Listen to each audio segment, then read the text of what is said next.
नमस्कार, हमारे खास कार्यक्रम में आप सभी का स्वागत है। आज हम ऐसी शख्सियत के पास पहुंचे हुए हैं जो न तो किसी परिचय के मोहताज हैं बल्कि राजनीति के एक सधे हुए ऐसे जननेता हो गए हैं जो छत्तीसगढ़ में बतौर मुख्यमंत्री अब शासन कर रहे हैं। हमारे साथ है विष्णुदेव साय, छत्तीसगढ़ के नवनियुक्त मुख्यमंत्री। विष्णुदेव जी, मुख्यमंत्री जी, आपका बहुत स्वागत है। जी सर, सबसे पहला सवाल मेरा ये है, आप सबसे पहले तो आपको BSTV को टाइम देने के लिए बहुत बहुत शुक्रिया आपका। विष्णुदेव साय कौन है? विष्णुदेव साय लोग जानना चाहते हैं। बड़े लोग कौतूहलवश हैं कि विष्णुदेव साय जसपुर के जगह से निकल के राजधानी रायपुर तक पहुंचना, मुख्यमंत्री के दायित्व तक पहुंचना। छत्तीसगढ़ का पूर्वी क्षेत्र और आखिरी जिला जसपुर और उसके अंतर्गत एक छोटा सा गांव बगिया, और बगिया का एक किसान का बेटा हूं और 10 साल की उम्र थी तो पिता का साया उठ गया और परिवार में बड़ा भाई होने के नाते पूरी जिम्मेदारी हम पर थी। मेरे पीछे 3 भाई थे, माताजी थी, दादी माँ थी, तो सबको संभालना, पढ़ाई भी करना और खेती बाड़ी भी करना, तो ये सब काम हमने किया। बचपन से ही जिम्मेदारी आ गई और बचपन में जो एक खेलना, कूदना, हंसना ये सब होता है, वो सब का अवसर हमको मिला ही नहीं। जिम्मेदारी निभाता रहा और भारतीय जनता पार्टी ज्वाइन किया और हम कभी सोचे नहीं थे कि हम कभी सरपंच भी बन पाएंगे, लेकिन पार्टी ने जो दायित्व दिया उसको पूरी ईमानदारी के साथ, निष्ठा के साथ निभाते गया। और आज मेरा सौभाग्य है कि एक छोटे से भारतीय जनता पार्टी के सिपाही को भारतीय जनता पार्टी ने विधायक, सांसद, प्रदेश अध्यक्ष और मोदी जी के प्रथम शासन के कार्यकाल में राज्य का दायित्व भी मिला। और आज पूरे छत्तीसगढ़ सरकार का मुख्यमंत्री का दायित्व पार्टी ने दिया। ये हमारे लिए बहुत ही सौभाग्य की बात है और ये भारतीय जनता पार्टी में ही ये संभव है। एक बड़ी चुनौती, आलाकमान ने बड़ी जिम्मेदारी आपको दी है। छत्तीसगढ़ में 5 साल बाद सत्ता में वापसी बीजेपी की हुई है, बड़ी जिम्मेदारी आपको मिली है। कैसे निर्वहन करेंगे इस जिम्मेदारी का? निश्चित रूप से जिम्मेदारी बहुत बड़ी है, बहुत चुनौती है और पिछले 5 वर्षों में छत्तीसगढ़ आर्थिक रूप से भी बदहाल हो गया है। कानून व्यवस्था यहाँ चौपट हो गई है, लेकिन फिर भी जनता का भरपूर आशीर्वाद भारतीय जनता पार्टी को मिला है। मतलब 54 सीट भारतीय जनता पार्टी को जिताकर यहाँ की जनता ने दिया है और वोट प्रतिशत में भी पिछले 3 बार से ज्यादा सर्वाधिक वोट भी भारतीय जनता पार्टी को मिली है।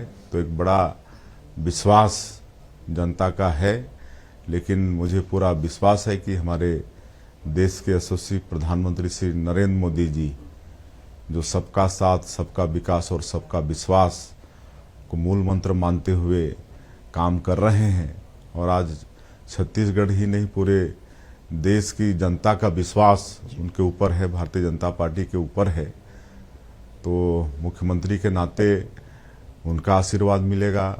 हमारे गृह मंत्री जी हैं, राष्ट्रीय अध्यक्ष जी हैं और भी केंद्रीय नेतृत्व है, सबका आशीर्वाद मिलेगा।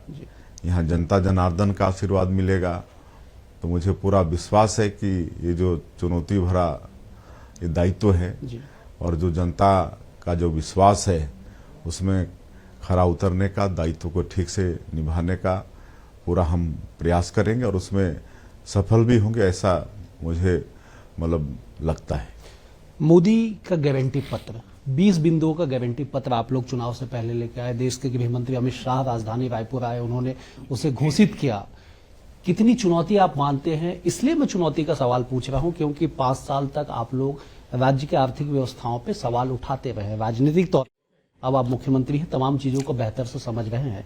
क्या चुनौती मानते हैं उस 20 बिंदुओं को पूरा करना, मोदी के गारंटी पत्र को धरातल पे लागू करना? देखिए, आज भारतीय जनता पार्टी प्रचंड मतों से जीती है। इसके पीछे मोदी की गारंटी का बहुत बड़ा योगदान है। कहे कि प्रदेश की जनता ये जानती है कि भारतीय जनता पार्टी जो कहती है उसको करती है, और मोदी की गारंटी में हमारी पार्टी ने छत्तीसगढ़ के सभी वर्गों के हित का ख्याल करते हुए घोषणा पत्र हमारी पार्टी ने बनाया है। और निश्चित रूप से मुख्यमंत्री के नाते हम कह सकते हैं कि मोदी की गारंटी में जो भी हमने मतलब छत्तीसगढ़ की जनता से वादा किया है उसको 100% पूरा करेंगे। और मुझे बताते हुए हर्ष भी हो रहा है, जिस तरह से चुनाव प्रचार के दौरान हमारे यशस्वी प्रधानमंत्री जी ने भी कहा था और सारे कार्यकर्ताओं ने कहा था कि भारतीय जनता पार्टी की सरकार बनेगी तो पहला काम सरकार का होगा 18 लाख गरीब लोग जो मतलब पिछले 5 वर्षों में प्रधानमंत्री आवास से वंचित हो गए हैं, उनका आवास स्वीकृत करना। और 13 तारीख को हम लोगों ने शपथ लिया और 14 तारीख को पहला कैबिनेट का बैठक लिए और उसी में निर्णय कर दिए कि 18 लाख प्रधानमंत्री आवास का निर्माण होगा। और भी बताते हुए हर्ष हो रहा है कि श्रद्धेय अटल बिहारी वाजपेयी जी का जन्मदिन है, जो हमारे छत्तीसगढ़ के निर्माता भी हैं और भारतीय जनता पार्टी के संस्थापक भी हैं, जिसको सुशासन दिवस के रूप में हम लोग मनाते हैं। 2 साल का बोनस, जो 15 साल की हम लोग की सरकार थी, 2 साल का बोनस किसानों को नहीं दे पाए थे। ऐसे करीब 12 लाख किसानों को 2 साल का बोनस उनके सीधे खातों में भेज रहे हैं। करीब 3700 करोड़ राशि बनती है, वो के खातों में भेज दिया जाएगा। तो इस तरह से मोदी की गारंटी का 2 वादा हम लोग पूरा कर रहे हैं और धीरे धीरे 5 वर्षों में सारे वादे पूरा करेंगे। एक इतिहास आपने बनाया कि छत्तीसगढ़ के पहले आदिवासी मुख्यमंत्री आप बने। छत्तीसगढ़ आदिवासी बाहुल्य राज्य है। एक और इतिहास आपके नेतृत्व में बनने जाएगा, जो आप लोगों ने एक चुनौती को स्वीकार किया है कि इस बार लोकसभा में 11 के 11 सीट आप जीतेंगे। आज तक राज्य गठन के बाद 2004 से लेकर 2019 तक के चुनाव पे नजर डाली जाए तो आज तक बीजेपी 11 सीटें नहीं जीत पाई है, 10 सीटों तक जीती है। क्या इस बार वो 11 का 11 हमारा नारा पूरा होगा धरातल पे? बिल्कुल, पिछले लोकसभा के चुनाव में हम लोग 10 सीट तक जीते हैं और इस बार 9 सीट है। लेकिन आने वाले 2024 के लोकसभा चुनाव में निश्चित रूप से 11 की 11 सीट छत्तीसगढ़ से भारतीय जनता पार्टी को जिता के देंगे। धर्मांतरण को लेके छत्तीसगढ़ की राजनीति में कहा जाता है कि धर्मांतरण को केंद्रीकृत करने की कोशिश की गई। आप लोगों ने खूब लड़ाई लड़ी बस्तर से लेकर सरगुजा तक। अब क्या होगा धर्मांतरण के विषय पे छत्तीसगढ़ में? देखिए, पिछले 5 वर्षों में धर्मांतरण जोरों पर हुआ और कहीं ना कहीं धर्मांतरण को बढ़ावा देने में सरकार में बैठे हुए लोगों का हाथ था। शिकायत के बाद भी कार्रवाई नहीं हुई, क्योंकि वो लोग धर्मांतरण करके अपना वोट बैंक बढ़ाना चाहते थे। लेकिन मुख्यमंत्री के नाते हम कह सकते हैं कि अब अगर इस तरह की कार्रवाई हुई, अगर लोगों की अशिक्षा, लोगों की गरीबी और चंगाई को माध्यम बनाकर अगर धर्मांतरण किया जाएगा तो निश्चित रूप से कड़ी कार्रवाई होगी। नक्सलवाद एक ऐसा समस्या और ऐसा सवाल जिसका जवाब हर कोई चाहता है। अमित शाह जी ने कहा कि जब हमारी सरकार बनेगी कि नक्सलवाद का खात्मा हो जाएगा।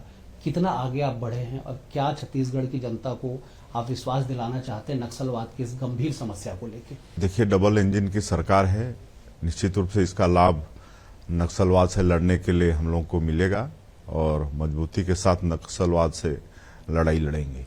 तमाम प्रधानमंत्री हो, राष्ट्रपति हो, सबसे आपकी मुलाकात हो गई, बड़े सौहार्दपूर्ण तरीके से एक ही दिन में आप जाके सबसे मिल लिए। क्या डबल इंजन की सरकार अब रफ्तार पकड़ेगी छत्तीसगढ़ में? बिल्कुल, शपथ लेने के पश्चात हम लोग दिल्ली जाकर सभी हमारे वरिष्ठों से मुलाकात किए, माननीय राष्ट्रपति जी से मुलाकात किए, उपराष्ट्रपति जी से मुलाकात किए, माननीय प्रधानमंत्री श्री नरेंद्र मोदी जी से मुलाकात किए, माननीय गृह मंत्री श्री अमित शाह जी से मुलाकात किए, हमारे राष्ट्रीय अध्यक्ष जेपी नड्डा जी से मुलाकात किए, फाइनेंस मिनिस्टर श्रीमती निर्मला सीतारमण जी से मुलाकात किए, रेलवे मंत्री श्री अश्विनी कुमार वैष्णव जी से मुलाकात किए और हम लोग मुलाकात बड़ा सकारात्मक रहा। सबने आशीर्वाद दिया, मार्गदर्शन दिया और ये छत्तीसगढ़ को समृद्ध और खुशहाल और भयमुक्त बनाने के लिए मतलब सबने सहयोग करने का हम लोगों को मतलब आश्वस्त किया। ठीक है, दरअसल डबल इंजन की सरकार इसे ही कहा जाएगा कि केंद्र के नेता से लेके बड़े जिम्मेदार तक सभी ने कहा कि छत्तीसगढ़ में अब डबल इंजन की सरकार चलेगी, जो विकास की रफ्तार है वो दुगुनी होगी। हम यही उम्मीद करते हैं कि विष्णुदेव साय के नेतृत्व में छत्तीसगढ़ में बीजेपी की सरकार स्थापित जो हुई है दुगनी रफ्तार से आगे बढ़े और छत्तीसगढ़ में जो कमी बेसी रह गई हो उसे जल्द से जल्द पूरा किया जा सके। आज के लिए इतना ही। नमस्कार।